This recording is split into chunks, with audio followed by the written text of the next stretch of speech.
샬롬, 우리 주 예수 그리스도의 은혜와 평강이 함께하기를 기도하고 또한 축복합니다. 오늘 함께 읽고 묵상할 말씀, 내일 주일을 기다리면서 로마서 8장 1절과 2절 말씀을 함께 읽고 묵상하고자 합니다. 제가 말씀을 읽어봅니다. 그러므로 이제 그리스도 예수 안에 있는 자에게는 결코 정죄함이 없나니 이는 그리스도 예수 안에 있는 생명의 성령의 법이 죄와 사망의 법에서 너를 해방하였습니다. 아멘. 오늘 이 말씀은 사도 바울이 자신이 그리스도 예수로 말미암아 얻은 그 죄 사함의 은총과 그리고 자유함에 대해서 이야기를 합니다. 이미 7장 25절에서 바울은 우리 주 예수 그리스도로 말미암아 하나님께 감사하리로다. 그런즉 내 자신이 마음으로는 하나님의 법을 육신으로는 죄의 법을 섬긴다라고 이야기했습니다. 이러한 상황 가운데에서 저는 오늘 이 말씀을 가지고서 주눅든 그리스도이라는 제목을 가지고서 함께 말씀을 묵상하기를 원합니다. 하나님의 생명은 그리스도인에게 힘입니다. 그리스도인들은 예수 그리스도 안에서 충만한 하나님의 능력을 공급받습니다. 따라서 그리스도인들은 세상에서 가장 활력이 넘치고 자유로운 마음으로 적극적인 의욕을 가지고 도전적인 삶을 살아갈 수가 있습니다. 그러나 대부분 그리스도인들은 주눅들어 있습니다. 주눅들다라는 말은 기운이 빠진다 또는 힘이 없어진다라는 뜻을 가진 표현에 해당하겠죠. 이 표현은 어떤 상황이나 문제에 직면했을 때 그것이 너무 어렵거나 힘들어서 기운이 빠지거나 힘이 없어지는 상황을 설명하는 말입니다. 주눅든 그리스도인들은 너무나 쉽게 어떤 일에 대해 흥미를 잃거나 의욕을 잃어버리거나 어떤 일이나 상황 때문에 마음이 무거워지거나 아무것도 하기 싫은 사람처럼 에너지가 없거나 활력이 없는 상태가 됩니다. 초대교회의 교인들은 어땠을까요? 초대교회 시절의 교회는 사회적인 공적인 지위와 소유한 재산이 없었습니다. 그러나 초대교회의 그리스도인들은 주눅들어 있지 않았습니다.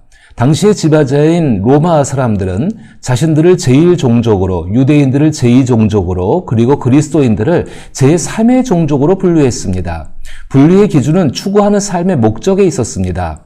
로마인은 로마 사회와 법을 지키기 위해 생명을 걸었습니다. 유대인들은 율법을 지키는 것에 자기들을 희생했습니다. 그런데 그리스도인들은 예수 그리스도를 믿음으로 얻게 된 영생을 위해 생명을 내놓았습니다. 그리스도인이 추구하는 삶의 목적은 로마 사람들이 이해할 수 없고 유대인들이 가질 수 없는 영생이었습니다. 영생의 삶은 로마인이나 유대인과는 다른 생기와 활력과 자존감을 가지게 했습니다.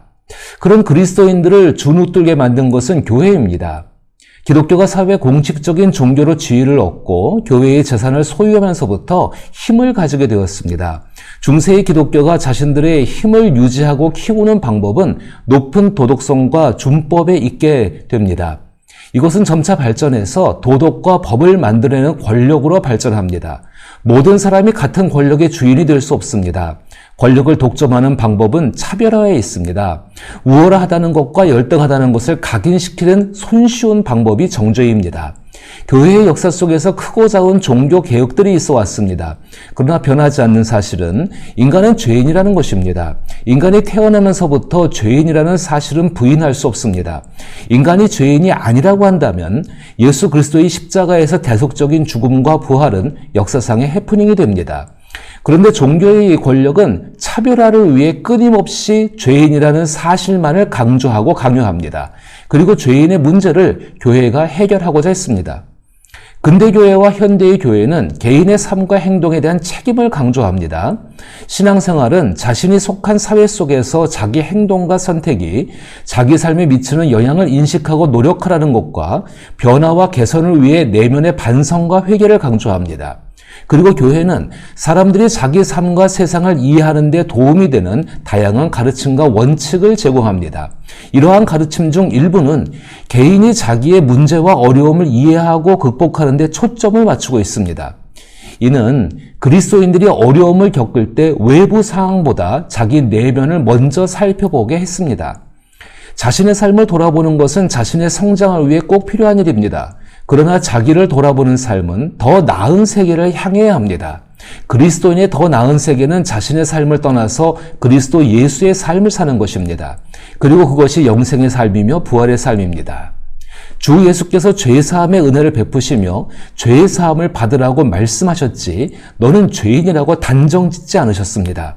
그런데 교회는 세상 속에서의 권력을 유지하기 위해 사람들을 죄인으로 단정짓습니다. 교회와 목사는 그리스도인이 되는 것도 그리스도인으로 살아가는 것도 모두 죄인이라는 전제를 가지고 있습니다. 죄를 용서받았다는 현재와 미래의 사실보다 캐캐묵은 과거에 집착하게 합니다. 그로 인해 그리스도인들은 주눅이 들어 있습니다. 주눅이 든 그리스도인들이 바라는 것은 마음의 평안과 위로입니다. 물론 마음의 평안과 위로는 그리스도 안에서 얻는 은혜입니다. 또한 마음의 자극을 원합니다. 그러나 주눅이 들어있는 그리스도인은 마음의 자극을 받아도 실제인 삶의 변화로 이어지지 못합니다. 결국 주눅든 그리스도인이라는 표현은 예수 그리스도 안에서 하나님의 생명을 공급받는 모습이 왜곡된 것입니다. 이 모습은 열매를 맺어야 하는 유실수를 보기 좋은 분재로 만든 꼴입니다. 보기에는 좋을지 모르지만 열매가 없어서 결국 불에 태워지게 됩니다. 하나님 아버지와 아들 예수 그리스도와 성령은 절대로 정죄하지 않으십니다. 바로 사도 바울은 이와 같은 진리를 오늘 로마서 가운데 말씀하고 있는 것입니다. 그러므로 이제 그리스도 예수 안에 있는 자에게는 결코 정죄함이 없나니 이는 그리스도 예수 안에 있는 생명의 성령의 법이 죄와 사망의 법에서 너를 해방하였습니다. 정말로 교회는 이 어리석음에서 벗어나야 합니다. 교인들이 흩어질까봐 어떤 규율과 방법으로 묶어놓는 것 아니죠. 교인들이 정말로 하나님의 사람이라고 믿고 있다고 한다면, 그들이 하나님을 사랑한다고 한다면 교회를 사랑할 수밖에 없습니다. 왜 그렇습니까? 교회는 그리스도의 몸입니다. 그 사랑하는 방법은 그리스도 예수가 우리 가운데 정죄치 않으시는 자유함을 가지고 섬겨나가는 모습이 되게 될 것입니다. 그 삶을 살아갈 수 있고 또 내일 교회에서 그와 같은 삶을 누릴 수 있기를 나사렛 예수 이름으로 축복합니다.